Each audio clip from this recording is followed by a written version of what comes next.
பாரதத்தின் சொந்தங்களுக்கு வணக்கம். இந்தியாவின் மிகப்பெரிய ஜனநாயக திருவிழாவான இந்த தேர்தல் நடந்து முடிஞ்சாச்சு. இதனுடைய இந்த முடிவுகளும் வெளியாயிடுச்சு.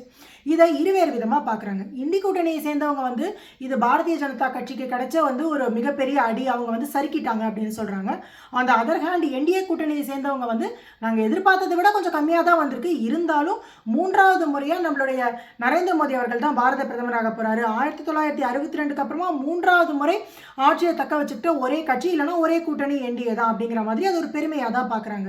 ஆனால் இது நம்ம பக்கத்து நாடுகளில் இருக்கக்கூடிய அந்த நாளிதழ்கள் எப்படி பார்க்குறாங்க அப்படின்னு பார்க்கலாம். குறிப்பாக பாகிஸ்தானில் இருக்கக்கூடிய தி டான் அப்படிங்கிற பத்திரிகை, அது அந்த நாட்டினுடைய மிக முக்கியமான ஒரு பத்திரிகை.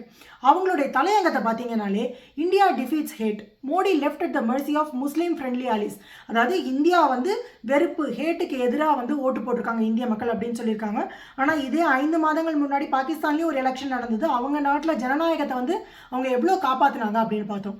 இந்த ஒரு பத்திரிகை மட்டும்தான் இல்லை, இந்தியா மேலே வெறுப்பை உமிழக்கூடிய பல பத்திரிகைகள், அல் ஜசீராவாக இருக்கட்டும், அந்த பிபிசியாக இருக்கட்டும், இல்லைனா நியூயார்க் போஸ்ட்டாக இருக்கட்டும், இல்லைனா வாஷிங்டன் போஸ்ட்டாக இருக்கட்டும், இந்த மாதிரி பல பத்திரிகைகளில் பார்த்தீங்கன்னா ஏதோ நரேந்திர மோடி அவர்கள் ஒரு மிகப்பெரிய தோல்வியை சந்திச்சிட்டாரு அப்படிங்கிற மாதிரி தான் ஒரு தலையங்கத்தை கொடுத்துருக்காங்க. அதே மாதிரி ஒரு நரேட்டிவை தான் இங்கே செட் பண்ண முயற்சி பண்ணியிருக்காங்க. உண்மையிலேயே பாரதிய ஜனதா கட்சிக்கு இது ஒரு மிகப்பெரிய சறுக்கலா? பாரதிய ஜனதா கட்சி தோத்துருக்காங்களா? இல்லை நரேந்திர மோடி அப்படிங்கிற அவருக்கான அந்த இமேஜ் இங்கே குறைஞ்சிருக்கா? நம்ம சொல்லக்கூடிய அந்த மோடி வேவ் அப்படிங்கிறது இங்கே இல்லாமலே போயிடுச்சா? இந்த மாதிரி பல விஷயங்களை கொஞ்சம் தெளிவாக பார்க்கலாம்.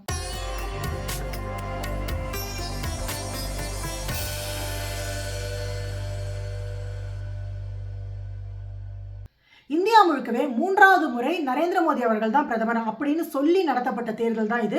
என்டிஏ கூட்டணியில் முதல்லயே பாரத பிரதமராக நரேந்திர மோடி அவர்கள் தான் வரப்போறாரு அப்படிங்கிறத சொல்லிட்டாங்க. ஆனால் அந்த அதர் ஹேண்ட் இந்திய கூட்டணி அவங்க யார் எங்களோட பிரதமர் கேண்டிடேட் அப்படிங்கிறது கடைசி வரைக்கும் சொல்லவே இல்லை.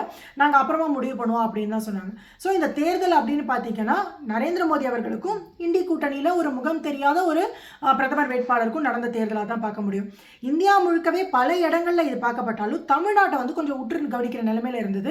அதற்கு காரணம் தமிழ்நாட்டில் இருக்கக்கூடிய பாஜக தலைவராக இருக்கிற திரு அண்ணாமலை அவர்கள். இவர் இந்த வாட்டி இந்த தமிழ்நாட்டில் பாஜகவை வளர்த்து காட்டுவேன் அப்படிங்கிறத ஒரு சவாலாகவே எடுத்துட்டு இருந்தாரு. அதில் ஒரு கன்சிடரபிளான வெற்றியும் கண்டிருக்காரு.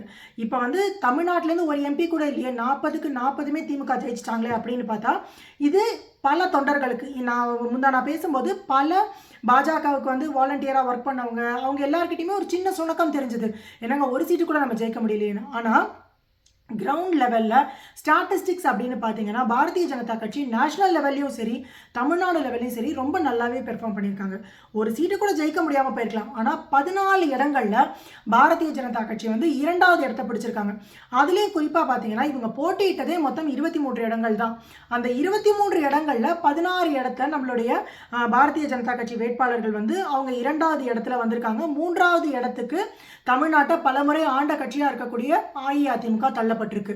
அதுவும் வாக்கு சதவிகிதம் அப்படின்னு பார்க்க போனால் திரு அண்ணாமலை அவர்கள் என்ன சொன்னார்னா 20லேருந்து 25% அப்படின்னு சொன்னார். ஆரம்பத்திலேருந்து பல பேர் 2 டிஜிட்டில் வந்துடும் அப்படின்னு சொன்னாங்க. ஆனால் எண்ட் ஆஃப் தி டே பார்த்தீங்கன்னா 11.2% நம்ம வாக்கு சதவிகிதம் வாங்கியிருக்காங்க பாரதிய ஜனதா கட்சி.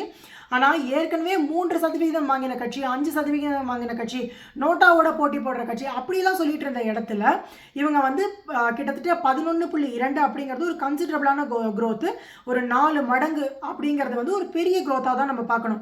நம்ம எப்பவுமே எக்ஸாமுக்கு நான் 100 மார்க்குக்கு படிச்சிருக்கேன், நான் 100 வாங்குவேன்னு சொல்லும்போது அங்கே ஒருத்தர் 80 வாங்கிட்டாங்க அப்படின்னு சொன்னால் ஐயோ 100 சொன்னேன் 80 தான் வாங்கியிருக்கேன் நீ ஃபெயில் அப்படின்னு நம்ம சொல்ல மாட்டோம். இன்னும் கொஞ்சம் நம்ம சிறப்பாக முயற்சி பண்ணணும், அடுத்த வாட்டி இன்னும் கடினமான முயற்சி பண்ணணும் அப்படிங்கிறது தான். அதுக்கப்புறம் திரு அண்ணாமலை அவர்கள் தோத்துட்டாரு, அவராவது ஜெயிப்பாருன்னு எதிர்பார்த்தோம் அப்படிங்கிறது பல பேரோட ஆதங்கமாக இருந்தது. ஆனால் இங்கே பார்க்க போனால் அண்ணாமலை அவர்கள் கிட்டத்தட்ட 32.8% வாக்கு வாங்கியிருக்காரு. கிட்டத்தட்ட 4,50,000 பேர் அண்ணாமலை அவர்களுக்கு வாக்களிச்சிருக்காங்க. ஸோ முதல் இடத்துல அந்த தொகுதியில் ஜெயிச்சவர் யார் அப்படின்னு பார்த்தீங்கன்னா கணபதி ராஜ்குமார் அப்படிங்கிற திராவிட முன்னேற்ற கழகத்தை சேர்ந்த வேட்பாளர். அவர் 5,68,000 வாக்குகள் வாங்கியிருக்காரு. இவர் அண்ணாமலைக்கும் அவருக்கும் பார்த்தீங்கன்னா கிட்டத்தட்ட 1,18,000 வாக்குகள் வித்தியாசம் இருந்திருக்கு. ஸோ இந்த இடத்துல அண்ணாமலை அவர்களுக்கு ரொம்ப ஒரு பெரிய மார்ஜின் ரொம்ப வாக்கு வித்தியாசத்தில் தோற்றிருக்காரு அப்படிங்கிற மாதிரி இல்லை.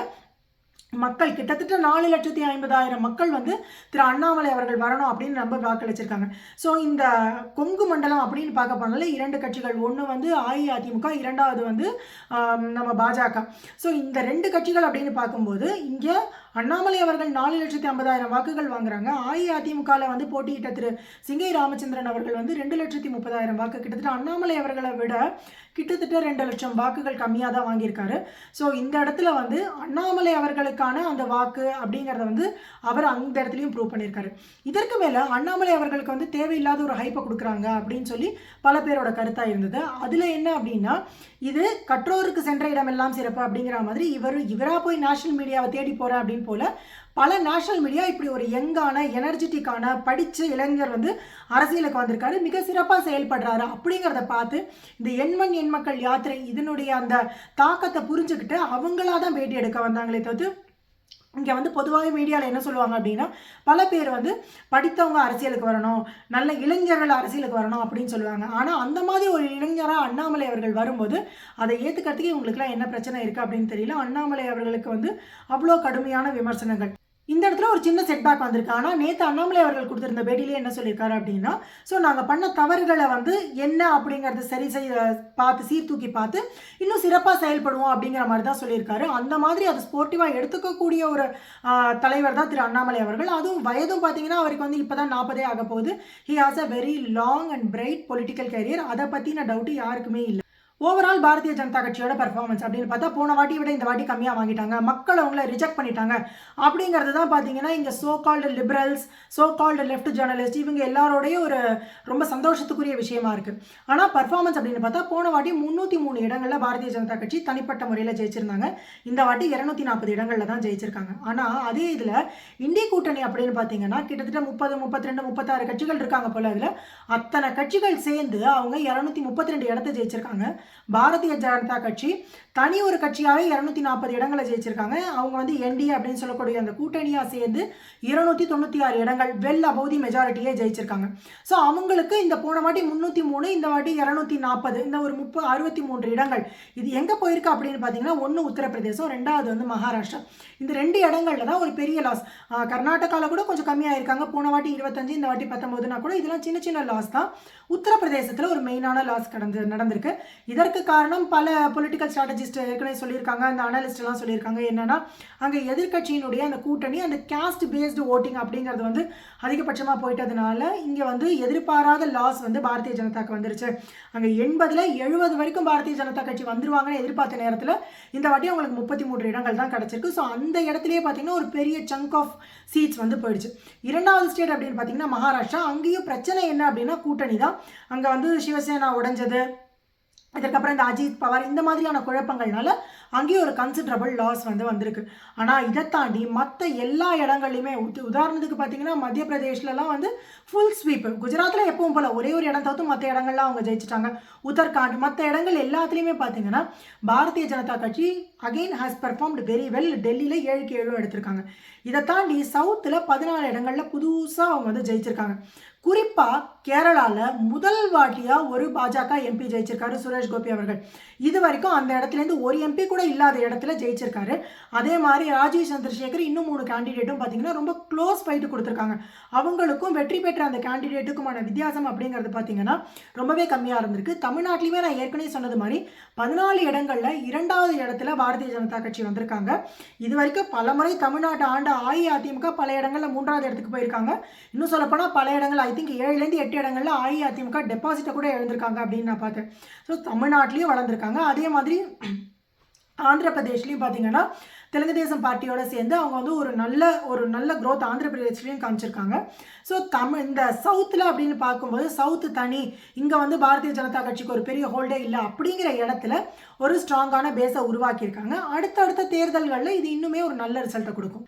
இந்த அமளியில் எல்லாருமே முக்கியமாக மறந்து போன ஒரு விஷயம் என்ன அப்படின்னு சொன்னால் ஒரிசாவில் வந்து லோக்சபா எலெக்ஷன் அதே மாதிரி அசம்பிளி எலெக்ஷன் ரெண்டுமே நடந்திருக்கு. அசம்பிளி எலெக்ஷன் அதாவது மாநில தேர்தலில் பாரதிய ஜனதா கட்சி வந்து ஒரு மிகப்பெரிய வெற்றியை கண்டிருக்காங்க. அங்கே இருக்கக்கூடிய மொத்தம் 147 இடங்களில் கிட்டத்தட்ட 78 இடங்கள், அதாவது மோர் தென் ஹாஃப் வே பாரதிய ஜனதா கட்சி தனிப்பட்ட முறையில் ஜெயிச்சிருக்காங்க. அதுலேயும் பார்த்தீங்கன்னா ஒரிசா அப்படிங்கிறது அங்கே வந்து கிட்டத்தட்ட 24 வருடங்களாக திரு நவீன் பட்நாயக் அவர்கள் அவருடைய பிஜு ஜனதா தள் தான் ஆட்சியில் இருந்திருக்கு. ஒரு லீடர், ஒரு சீஃப் மினிஸ்டர் அப்படிங்கிற முறையில் நவீன் பட்நாயக் அவர்கள் மேலே எனக்கு ரொம்பவே மரியாதை உண்டு. அங்கே வந்து மக்களுக்கு ஒரு ஆன்டி இன்கம்பன்சி அந்த மாதிரியான விஷயங்கள் கிடையவே கிடையாது. ஒரு மிகச்சிறந்த தலைவராக இருந்திருக்காரு. நிறைய நலத்திட்டங்களை கொண்டு வந்திருக்காரு. அவரே வந்து அவர் ஆஃபீஸை விட்டு போகும்போது அவருடைய பேச்சில் சொல்லியிருக்காரு, கிட்டத்தட்ட 70% இங்கே வந்து வறுமை கோட்டுக்கு கீழே இருந்த மக்களை வந்து இப்போ நாங்கள் 10% கொண்டு வந்திருக்கோம், நிறையா நல்ல திட்டங்களை கொண்டு வந்திருக்கோம் அப்படின்னு சொல்லியிருக்காரு. நிஜமாவே அவர் பண்ணியிருக்காரு. ஆனால் அதையும் மீறி அந்த ஸ்டேட்டில் பாரதிய ஜனதா கட்சி ஒரு மிகச்சிறப்பான வளர்ச்சி அடைஞ்சிருக்காங்க. அது அசம்பிளி எலெக்ஷனில் மட்டும் இல்லை, அந்த ஒரிசாவில் வந்து கன்சிடரபிள் அமௌண்ட் ஆஃப் லோக்சபா சீட்ஸும் அவங்களுக்கு கிடச்சிருக்கு. ஸோ ஏற்கனவே பாஜக ஆளுற மாநிலங்களில் அடிஷ்னலாக ஒரு மாநிலம் ஆட் ஆயிருக்கு. அதே நிலைமை தான் பார்த்தீங்கன்னா ஆந்திர பிரதேஷில் திரு சந்திரபாபு நாயுடு அவர்களுடைய தெலுங்கு தேசம் பார்ட்டியோடு சேர்ந்து அங்கேயும் அசம்பிளி எலெக்ஷனும் நடந்திருக்கு. அசம்பிளி எலெக்ஷன்லையும் இப்போ பாரதிய ஜனதா தெலுங்கு தேசம் சேர்ந்த அந்த பார்ட்டி வந்து மெஜாரிட்டியை வின் பண்ணியிருக்காங்க. ஸோ அங்கேயும் அவங்க தான் ஆட்சி அமைக்க போகிறாங்க. இப்போ இந்த இடத்துல இந்தியா முழுக்க நரேந்திர மோடி அவர்கள் மேலே நம்பிக்கை இல்லை, மக்கள் வந்து ஒரு பெரிய ஆன்டி மோடி வேவ் இருக்குது அப்படின்னு சொன்னால் இவங்க லூஸ் பண்ணது 2 ஸ்டேட்டில் லோக்சபாவில் தான். ஆனால் இவங்களுக்கு இன்னும் புதுசாக 3 ஸ்டேட்டில் வந்து நடந்த அந்த அசம்பிளி எலெக்ஷனில் இவங்க ஜெயிச்சிருக்காங்க. ஸோ இங்கே எங்கேயுமே வந்து மோடி வேவ் அப்படிங்கிறது எங்கேயுமே குறையல. இங்கே இருக்கிற பாஜக தொண்டர்கள் பல பேர் வந்து நம்ம போன வாட்டி வந்த அளவுக்கு வரலையோ அப்படிங்கிற ஒரு வருத்தத்தில் மேபி இந்த மோடி 3.0 கொண்டாடுற ஒரு மனநிலைமையில் இல்லாமல் இருக்காங்க. ஆனால் இது நிச்சயமாக கொண்டாட வேண்டிய விஷயம். கிட்ட 1962 அப்புறமா முதல் முறையாக ஒரு பிரதமர் 3வது முறையாக அவருடைய அந்த பிரதமர் பதவியை தக்க வச்சிருக்காரு. ஒரு கட்சி வந்து 3வது ஒரு முறையாக மக்களால் தேர்ந்தெடுக்கப்பட்டிருக்கு. போன வாட்டியை விட இந்த வாட்டி நம்ம சீட்டு கம்மியாக வாங்கியிருக்கோம் அப்படிங்கிறது ஒரு ஒத்துக்க வேண்டிய விஷயம்தான். சில இடங்களில் நம்மளுடைய பெர்ஃபார்மன்ஸை பெட்டர் பண்ணிக்க வேண்டிய அவசியம் இருக்கலாம். அதை தலைவர்கள் கண்டிப்பாக கண்டறிஞ்சு அந்த குறைகளை வந்து அவங்க நிவர்த்தி பண்ணுவாங்க. ஆனாலும் மக்கள் நம்பிக்கை வச்சு மட்டும்தான் நம்மளை சூஸ் பண்ணியிருக்காங்க, பாரதிய ஜனதா கட்சியை சூஸ் பண்ணியிருக்காங்க. இவங்களோட வாக்கு சதவிகிதம் அப்படின்னு பார்த்தா கூட இதில் எந்த விதமான ஒரு பெரிய குறையெல்லாம் இல்லை, அதே மாதிரி தான் மெயின்டைன் ஆகிருக்கு. இன்னும் சொல்லப்போனால் பல இடங்களில் இது அதிகமாக தான் ஆயிருக்கு. அதே மாதிரி இன்னொரு விஷயமா சொல்லப்படுறது எப்படின்னா கோலிஷன் கவர்மெண்ட், அதாவது கூட்டணி கட்சியாக நடக்கும்போது நரேந்திர மோடி அவர்கள் அவர் நினைச்சா மாதிரி எந்த விஷயத்தையும் செய்ய முடியாது அப்படின்னு. இது வந்து ஒரு சின்ன வருத்தம் இருக்குது. ஏன்னா நம்ம வந்து 273 அப்படிங்கிற அந்த தனி மெஜாரிட்டியை வாங்கியிருந்தோம் அப்படின்னா ஏதாவது ஒரு அமெண்ட்மெண்ட் பாஸ் பண்ணணும் அப்படிங்கும்போது அது ரொம்ப ஈஸியாக இருந்திருக்கும். ஆனால் இப்போ கூட்டணி கட்சியாக இருக்கக்கூடிய நிதிஷ்குமாராக இருக்கட்டும், இல்லை சந்திரபாபு நாயுடு அவர்களாக இருக்கட்டும், இவங்க ஒத்த கருத்துடையவர்களாக தான் இது வரைக்கும் இருக்காங்க. அது மாதிரி இன்டர்நேஷ்னல் ரிலேஷன்ஷிப் அப்படின்னு பார்க்கும்போது அதில் இவங்க யாரும் தலையிடுவாங்க அப்படின்னு நம்ம நினச்சி கூட பார்க்க முடியாது. அப்படி பண்ணவும் மாட்டாங்க. இப்போ உதாரணத்துக்கு சொல்கிறேன், இப்போ போன பீரியடில் வந்து கத்தாரில் மாட்டியிருந்த நம்மளுடைய 8 வீரர்கள், முன்னாள் வீரர்களை வந்து அவங்களால அந்த மரண தண்டையிலேருந்து மீட்டு நம்மளுடைய பாரத பிரதமர் கொண்டு வந்தார். இதெல்லாம் வந்து இந்த இன்டர்நேஷ்னல் ரிலேஷன்ஷிப்கான விஷயம். ஸோ இந்த மாதிரி விஷயங்களை பண்ணும்போது கூட்டணி கட்சிகள் வந்து எந்த விதத்திலையும் அதுக்கு தடை சொல்ல போகிறதில்ல. கூட்டணி அப்படின்னாலும் ஒரு 10 கட்சி 15 கட்சி, இப்போ நம்மளுடைய இண்டி கூட்டணி இருக்கிற மாதிரி 30க்கும் மேற்பட்ட கட்சிகள் அப்படின்னு இல்லை. 1999 திரு வாஜ்பாய் அவர் வந்து ஆட்சி அமைக்கும் போது கூட கிட்டத்தட்ட 22 கட்சிகள் சேர்ந்த கூட்டணியாக இருந்தது. ஆனால் இந்த வாட்டி அப்படியெல்லாம் இல்லை, இது 4 கட்சிகள் தான் இருக்க போகிறாங்க. அதுலேயும் மெஜாரிட்டியாக இருக்கிற கட்சி அப்படின்னு பார்த்தீங்கன்னா 240 சீட்டு வாங்கி பாரதிய ஜனதா கட்சி இருக்குது. ஸோ 2004 2009 எனக்கு கரெக்டாக தெரியல, அப்போ வந்து கிட்டத்தட்ட 140 சீட்டு அந்த மாதிரி தான் வாங்கியிருந்தாங்க காங்கிரஸ். ஆனால் அவங்க ஆட்சி அமைச்சாங்க. அந்த வாட்டி காங்கிரஸுக்கும் பாஜகவுக்குமான வித்தியாசமே அப்படின்னு பார்த்தீங்கன்னா ஒரு 7-8 சீட்டு தான் இருந்தது. அந்த மாதிரி வந்து 2 கட்சிக்கும் ஒரு 7-8 சீட்டு தான் வித்தியாசம் இருக்குது அப்படின்னா மக்கள் நிஜமாவே பாஜகவை ரிஜெக்ட் பண்ணிட்டாங்க, பாஜக ஹிந்துத்துவா பேசுகிறாரு, அதனால நரேந்திர மோடி அவர்களை ரிஜெக்ட் பண்ணிட்டாங்கன்னு சொல்லலாம். ஆனால் இங்கே அந்த மாதிரி எதுவுமே நடக்கலை. பாஜக 240 இடங்கள் வாங்கியிருக்காங்க. ஆனால் அதர் ஹேண்ட் காங்கிரஸ் தனிப்பட்ட முறையில் இண்டி கூட்டணின்னு பேசாமல் தனிப்பட்ட முறையில் காங்கிரஸ் வாங்கியிருக்க இடங்கள் அப்படின்னு பார்த்தீங்கன்னா 99. ஆனால் அவங்களோட சந்தோஷம் என்னவா இருக்குன்னா போன வாட்டி 52 வாங்கினோம், இந்த வாட்டி 99 வாங்கியிருக்கோம், அது ஒரு பெரிய விஷயம் அப்படின்னு.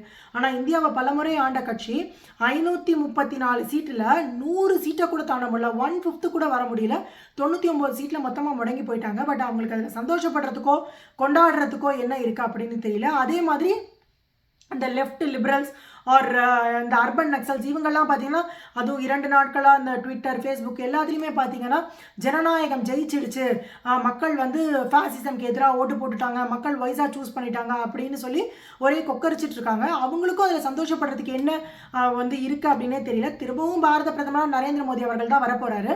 ஸோ இதில் வந்து இந்த வாட்டி நரேந்திர மோடி அவர்கள் பிரைம் மினிஸ்டர் கேண்டிடேட் இல்லை அப்படிங்கிற மாதிரிலாம் பேசினாங்க. ஆனால் என்டிஏ கூட்டணி ஃபார்ம் பண்ணும்போதே 3வது முறை பிரதமர் கேண்டிடேட் நரேந்திர மோடி அவர்கள் அவர்கள் தான் அப்படின்னு சொல்லி தான் அந்த கூட்டணி ஃபார்ம் பண்ணியிருக்காங்க. ஒரு இடத்துல பிரச்சாரத்துக்கு போகும்போதும் இன்னொரு வாட்டி மோடி சர்க்கார் அப்படின்னு தான் கேட்டிருக்காரு. அதே மாதிரி மோடிக்கு கேரண்டி அப்படின்னு சொல்லி தான் வாக்கு கேட்டிருக்காரு.